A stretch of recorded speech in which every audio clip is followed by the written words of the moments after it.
Incoming!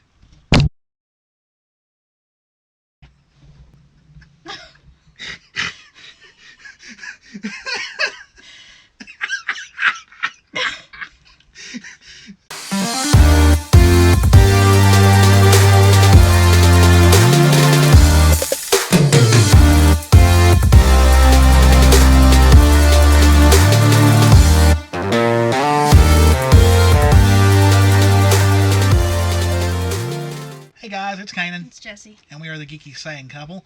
Before I start, I'm going to notify. I warned her not to look. Couldn't help it. Slapped her right in the face. Okay, so this video is going to be kind of like a story time video.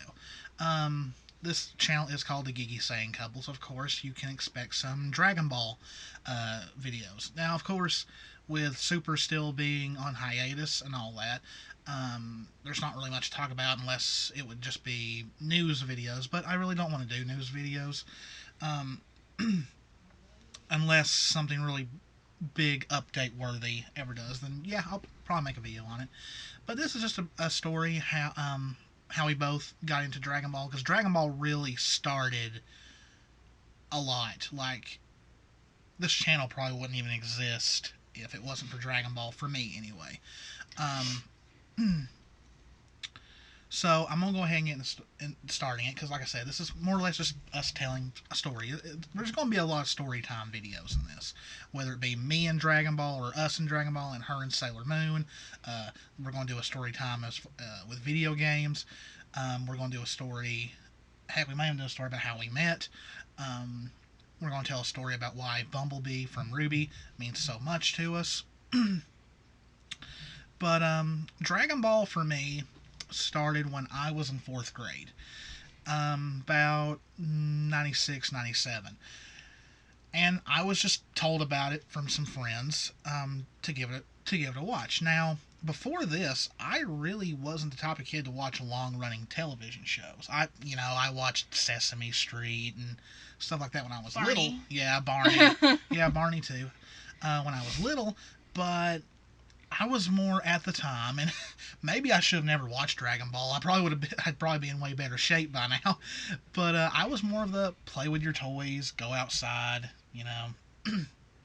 So I watched it, and like I'm telling you, it was fate.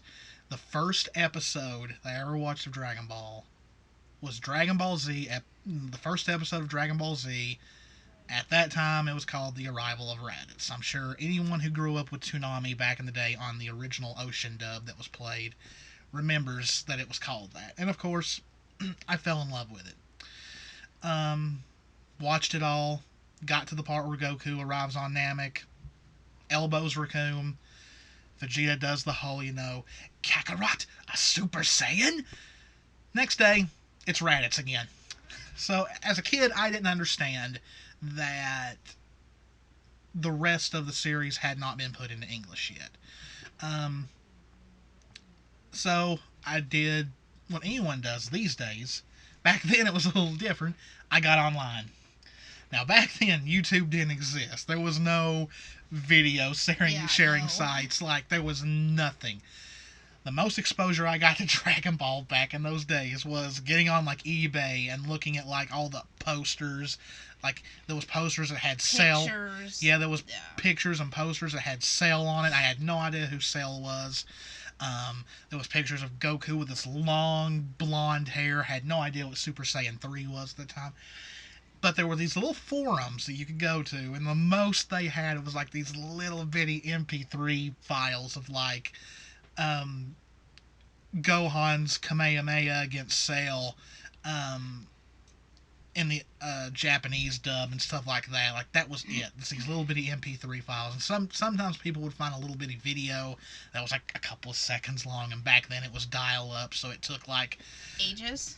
20 minutes. Well, that's a little exact. Like 10 minutes for a 1 minute little clip to load. Stuff like that. And so Dragon Ball really got me into video games, in a way. Because I had played video games before then. Like, when I was little, we had an NES. Mostly, all I had played on was Mario. And I did not really get in. Like, I had a Sega Genesis, I had a Nintendo 64 up until then, but really, I did not start getting into video games hardcore until the PlayStation. And we'll go over this in the video game video. But the reason why I got such into video games is because I discovered RPGs.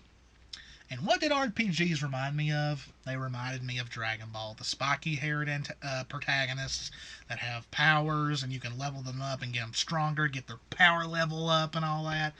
And that's what I, at first, saw Japanese RPGs as, is just, my own little way of naming a character after myself, or naming a character whatever I wanted to, and going on a adventure.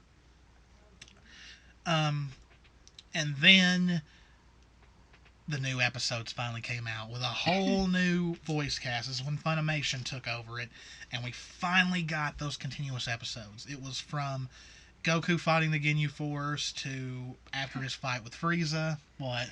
The Ginyu Force. Oh, yeah. It makes me think of last year, Ramen Con that we were at, because it wasn't the theme like this year, but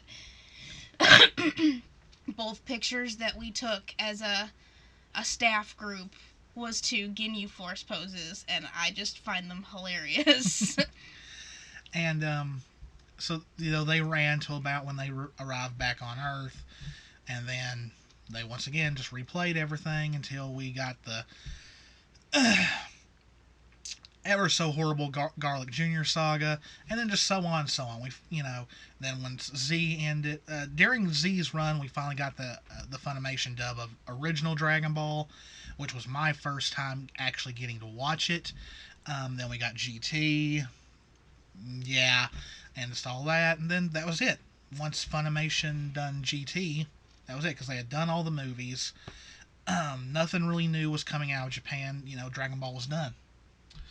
But then you had video games, which, really, for the longest time, the only video game that we had here in America was Dragon Ball GT Final Bout, or Dragon Ball Final Bout, which came out in '97, and they only made 1,000 copies in America. So if you found a copy on eBay, it was over $100. It's like the Sailor Moon games. They don't exist here. I'm determined to have them. But then we finally had games like Dragon Ball Z Budokai on the PlayStation 2, and Dragon Ball games blew up. And I remember, I got Dragon Ball Z Budokai on the PS2 for that Christmas that came out. My parents always let me open one present on Christmas Eve, and that was the present. I stayed up all night unlocking all the characters in that game, because it was the first real 3D Dragon Ball game that we had gotten. And now, we've got games like Dragon Ball Fighter Z, Xenoverse, and we've got Kakarot coming out soon. So it's grown a lot. And, if it hadn't been for Dragon Ball, I wouldn't have gotten into video games as much as I did. I wouldn't have gotten into other anime or manga as much as I had. I wouldn't be a cosplayer. I wouldn't have been interested in doing a YouTube channel for Ruby, Dragon Ball, video games, and all the other stuff. So it really opened just a whole new world for me. And before I get to where we are today, and with Battle of Gods, Resurrection F, Super coming out, I'm gonna let you tell your little story, because I've got some comments for it. Which one? Just. Oh, well, I mean, growing up, I did watch Dragon Ball, but usually I was up in front of the TV for Sailor Moon to start. So that's where my journey started with everything, and I was probably about 6. So I saw glimpses and episodes whenever I got to watch a little bit longer, or I didn't get distracted because we were going to do something that weekend. But I really got into it more heavily once I got older, and a lot of it through you, though. Like, if it wasn't for him, I probably wouldn't have seen everything. He took me through the very beginning up. So I got her through Dragon Ball Z. I even had her watch GT. We watched all the movies, the Trunks and Bardock special. Yeah, we watched everything. Battle of Gods. And I can say also, same thing with, Dragon Ball goes through Sailor Moon. We all remember how it started, how terrible it was. Like, the English. Yeah. Yeah, Deke and Cloverway, they... Let's just say, in my own video, we'll touch on it more, I am so happy that they redubbed it, and they kept close to the original Japanese. It's still not as bad as what 4Kids did to Pokemon. No, no, that is the second anime that ever got me into it was Pokemon. Yeah. Sailor Moon and Pokemon. Yeah, and I mean, to this day, it's still considered like the big three of the 90s, which was Dragon Ball, Sailor Moon, and Pokemon. Maybe Digimon. Now, then we had Kai, Dragon Ball Kai in Japan, Dragon Ball Z Kai here, and a lot of people didn't like Kai because, well, they watched it on Nicktoons. That was your first problem. Kai, I actually prefer over the original Funimation dub. I'm going to say something controversial here, but I know a lot of people love the Falconer score of the original Z dub. I didn't. Because if you watch the original Japanese version, the original Funimation dub has music in a lot of scenes where there's not meant to be any music. And I don't know, I just never really cared for it. I prefer Kai's soundtrack despite the legal issues it had. But another reason why I prefer Kai is it's more faithful to the manga in a lot of ways. It cuts out a lot of filler. The script for it is way more faithful to the original. Like you have in the Funimation dub, even on the uncut version, Goku doesn't curse once the entire show. In Kai, you've got Goku saying "damn it" and stuff like that, which is in the original Japanese version. Also, the voice actors like Sean Schemmel, Chris Sabat, they have said that they prefer their work in Kai because they had several years of experience under their belt, where with the original Funimation dub, they were like, Sean, I think, said that he answered a ad at a college. He had no voice acting experience, and so the performances are better in Kai. Though we now find out he has a music background. Yeah. And sang an opening. So yeah, he did. He was one of the ones who sung the opening of Dragon Soul. Opening. Yeah. I think Kai is a little bit better paced too. Like, she was not interested at all in the Garlic Jr. arc, the fake Namek arc, anything like that, and which I don't care for. I've been a Dragon Ball fan since I was little, and I'm so glad that I don't have to watch it, because whenever we watch the series through again, we just watch Kai, because it flows better with Super, and of course the voices in Kai are pretty much the same people that voice in Super, and I don't know, it's just. And you didn't even like GT either. No, not really. I mean, there's things I liked, but, I mean, as a whole, no. The only things I really liked about GT were some of the villains. Super Saiyan 4. That's about it. Then you have when Battle of Gods and Resurrection F came out. Now, Battle of Gods fulfilled a lot of things for me. For one, I had never got the opportunity to watch an anime film in theaters, because back in the 90s and early 2000s, it just didn't happen. That just didn't happen a whole lot. And of course, we had a new movie that was canon to the manga. It was written by Akira Toriyama. We were getting what we thought at the time was a new villain. We were getting a new Super Saiyan form. Goku's transformation into Super Saiyan God in the movie, with the soundtrack and all that, is still one of the few times I've gotten goosebumps in a movie theater. I went and saw this movie by myself, by the way, because she hadn't moved here yet, and I couldn't get anybody to go with me to see it because they were busy. So I went and saw it and Resurrection F all by myself. Speaking of by ourselves. Yeah, well, we'll get to that in another video. So yes, I loved both movies. Then Super gets announced right before Resurrection F hits theaters in America, and it's just like, oh my god, what? A new series, and did Super fumble in a lot of places? Yeah, but when a lot of anime fans think they're animation experts just because they're freeze framing, that got old after a while. Yeah. Because guys, I'm sorry, if there's moments in original Dragon Ball and Dragon Ball Z, if you freeze frame it, it looks awful. Now, it was fixed in the Blu-ray and DVD, which I liked. Um, the biggest critique I have for Super in a lot of ways is let Goten and Trunks grow up. It needed more villains, like original villains. Like, we really only got Frieza and Goku Black and Zamasu, and that's about it. There was that whole planet, like that whole little side arc with Goten and Trunks and Vegeta getting copied and all that, and that's just, I'm sorry, that was awful. I was really happy that Brian Drummond came back and voiced Vegeta in that. Who was the voice of Vegeta that I originally grew up with on the Ocean dub. That was cool. But all in all, Super done a lot of stuff that I was wanting. Like, I had always wanted a Super Saiyan form with red hair, and we got that.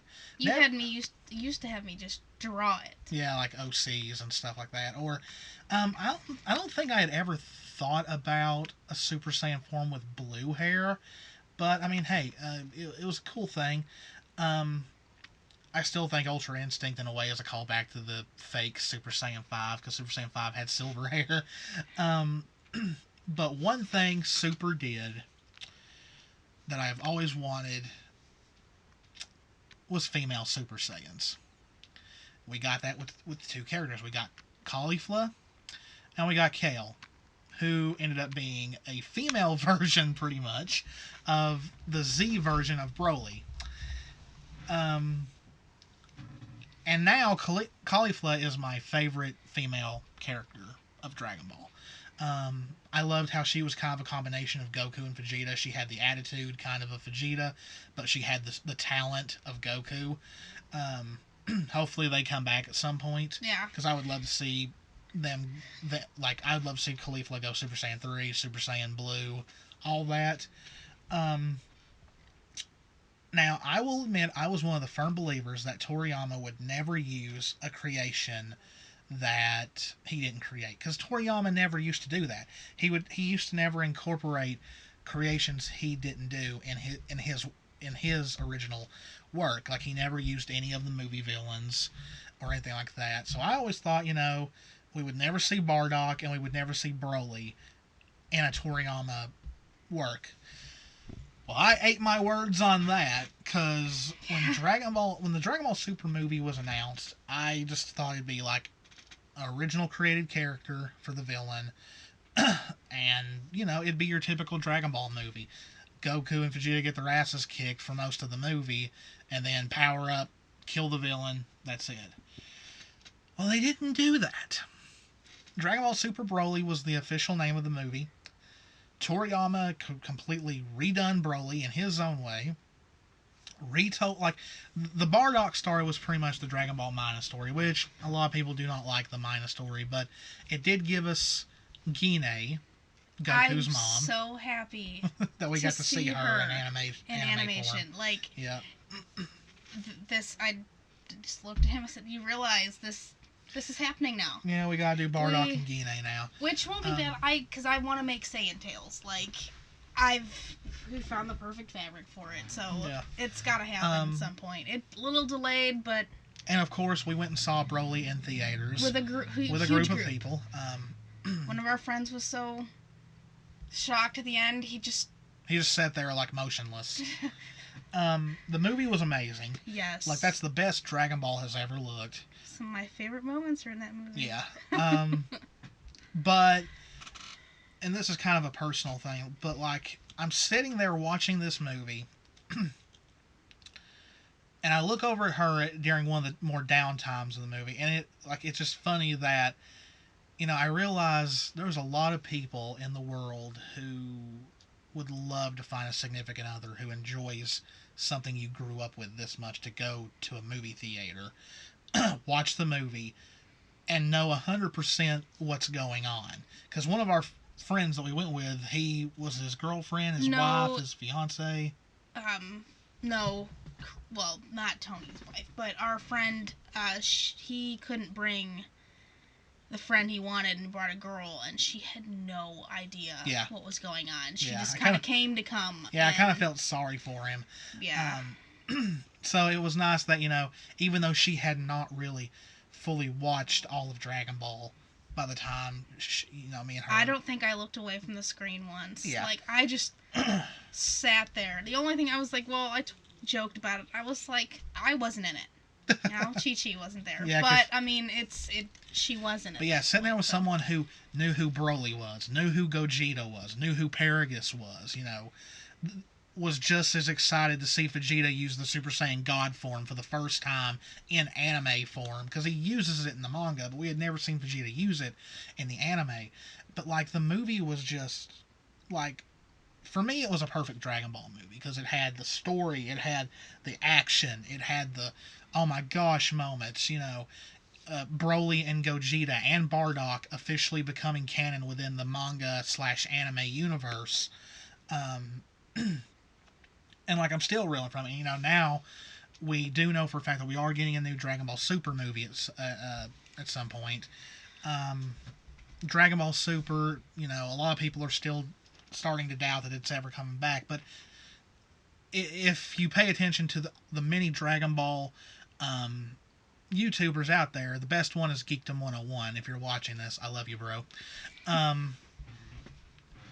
If you're in the know, it's been in pre-production for a while. They've been working on it. It's just for some reason, Toei's keeping it as a hostage, but I think we will start really hearing rumblings early next year, pretty much January, because it's too late in the year for them to announce a new anime for the season.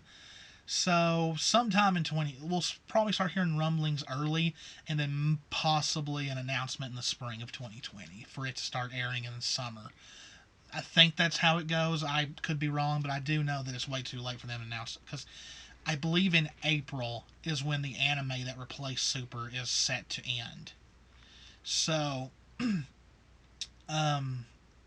if Super is coming back as an anime, we're going to start hearing rumblings here soon. It'll be announced in 2020. That's what I believe. I will say that the me being there watching it with you the entire way home. That's we mentioned about it. Our friend Josh was with us. He's actually, when we cosplay and once he has it, he's our Gohan. But yeah, you were just over the moon for the fact that just. And whole situation. And Volume 6 of Ruby had just ended, so we were still on the high. We were it was both. We kept going back and forth. Yeah, because we were still on the high of Bumblebee happening in Volume 6, and now this movie coming out, and it was a great time to be, a Ruby fan and a Dragon Ball fan at the same time. Even though those two fandoms rarely collide. Well, I mean, they kind of do sometimes, but. I don't know, just Dragon Ball, just really... Is it perfect? No. Is it a perfect storytelling example? No. But you can't deny that it's still a cultural phenomenon. It's the most popular anime of all time. Even though One Piece is still a hugely popular anime, it doesn't have the effect on popular culture that Dragon Ball did. If it's a character... Pokemon is a very big rival as far as that goes. But if you have characters like Goku or like Sailor Moon, and you've got people that don't know, they've never seen it, but they've seen the character. They're like, or they know what a Super Saiyan looks like. I've not seen it, but I know what you are. Yeah. I've had a few incidents where I've been in cosplay, and I've had, it was a very small con, bad, not an area that apparently people like it, and she's just like, what are you? I was dressed as Sailor Moon. You cannot miss that hair. I'm sorry. She's posted everywhere. And this wasn't a young kid or anything who would have been too young. This was someone I did have a young kid do it too, but this was somewhere else. She was old enough to know. Yeah, kids are an exception. But she was old enough to know, and just But yeah, there's people who don't know, who have never watched Dragon Ball, but they know what a Super Saiyan is.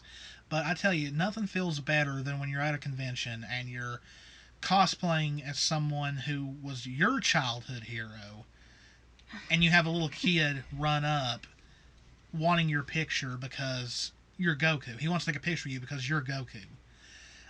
Or going into like a McDonald's. That little girl. Yeah, the little girl. Little girl at OhioCon last year. We also had a little boy. Yes, but this little girl, like her dad, I guess they were looking everywhere, and we were the first she saw. So then she saw another couple friend of us that saw them after, but she's like, her eyes were wide. She was like practically jumping. She was so excited to see him, and it's just.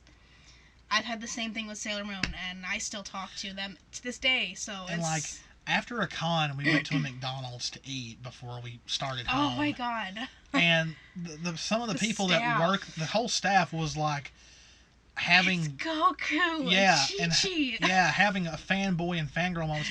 That was one, I think. They brought us our food. Yeah. Like, they're like, oh, and we'll get it to you. Yeah, and like they were wanting, like, I think one of them wanted an autograph. I was like, dude, I'm just a guy in a cosplay. It's not like I'm someone. I think you signed a napkin, I think, anyways, as it scribbled pretty much how Goku would write. Just scribbled it. But it was the fact that it meant something to them, and it's. And these weren't like young kids. This was like young adults. Yeah. Like, I've had a little girl ask for my autograph. I dug through my purse, and I, same convention that the other little girls tracked me down. I signed her balloon as Sailor Moon. And I signed the other side as Princess Serenity, too, for her. And she was just.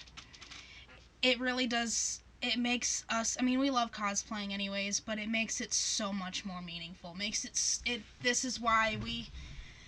We cry through making costumes and the struggle of everything, but it really is worth it in the end to see a little kid be so happy, even an adult, anybody, so happy that you bring your character to life. There are those people, oh, well, it's somebody in a costume. It doesn't matter. It's like going to Disney. I mean, yeah, even at my age, you go to Disney, you wait in those character lines, you meet those characters. Those are your characters. It doesn't matter if it's a person in a costume. It means the world to you. Like, I was over the moon excited, just as a little 6-year-old was, to meet Tigger. Okay? It means something to me. Like, it's not like you can jump into a cartoon and meet your favorite characters. No. You gotta be excited and happy with what you can get in reality. But the whole point of this video and other StoryTime videos is going to be like, just no matter where you are in life, no matter what you're doing, if there is something that deeply inspired you, whether it be a person, whether it be some kind of music, whether it be a form of media like this, tell your stories, because there are, it is always kind of therapeutic to tell your story and get stuff, like, tell people what it means to you. Yeah, and you can why you love it, and you can inspire people to do the same as what you've done. Yes, we're a small channel. We're very small compared to other channels, but I mean, you gotta always share where you came from and what started you. And yes, video games have also, like, it's my main hobby. I'm a hardcore gamer at the end of the day, but if it wasn't for Dragon Ball, I probably never would have gotten into video games as much as I did, and I probably wouldn't have gotten into other shows and anime and cartoons that are anime focused, that are anime inspired. And so that was the point of this, was just have a little sit down, tell a story about a series that's affected both of us. It's made our relationship stronger. Even though it was a video game that really brought us together, we might tell that story one day. But yeah, that was our little sit down chat with you. Hope you enjoyed it. If you did, leave a like, leave a comment, tell us your story. We want to hear your story. Our Twitters are in the description. You can tell us on there. If you're interested in supporting us so we can make more content like this, think about becoming a patron. Our Etsy store and Square store is down there. Our Facebook. But yeah, if you liked it, leave a like, comment, subscribe, click the notification bell, share this around, and yeah, just tell us your stories, because we'd be happy to hear them. And one quick note before we leave: thank you for our subscribers. I can't believe we've only got like a handful of videos on this, and we've already got over 50 subscribers, so thank you guys so much. It means a lot. It's small, but it means so much to us. Yeah, because that's pretty good blow up, if you ask me. In a matter of days, actually. Yeah. So thank you once again, and we'll see you guys in our next video, which we've already got plans for, so keep an eye out for that. Remember, click that bell so you'll know.